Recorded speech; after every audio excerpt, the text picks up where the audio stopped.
Cucine di tutto il mondo, aspiranti chef, cuochi per diletto, anche in TV quasi non si parla d'altro. Stare ai fornelli non è più roba da casalinga disperata, quanto piuttosto la moda del momento, ma anche una professione dal futuro roseo. E chi insegna a infornare l'anatra all'arancia o una crème brûlée lo sa bene, 8 studenti su 10 trovano lavoro immediatamente.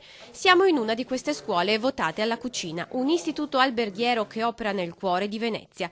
Al Barbarigo, a Castello, studiano 1000 ragazzi, il 35% arriva da tutto il mondo e sono in partenza 3 nuove classi.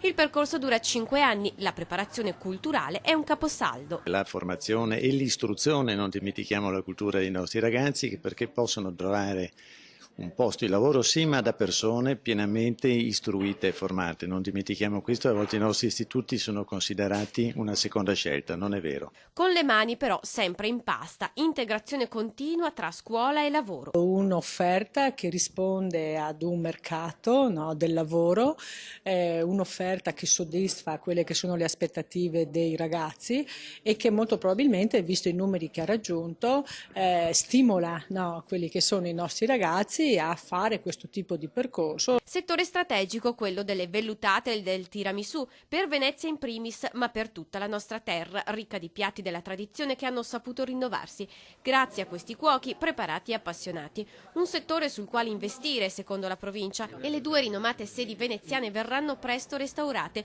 200.000 euro la spesa prevista, ma il piatto sembra valerli tutti.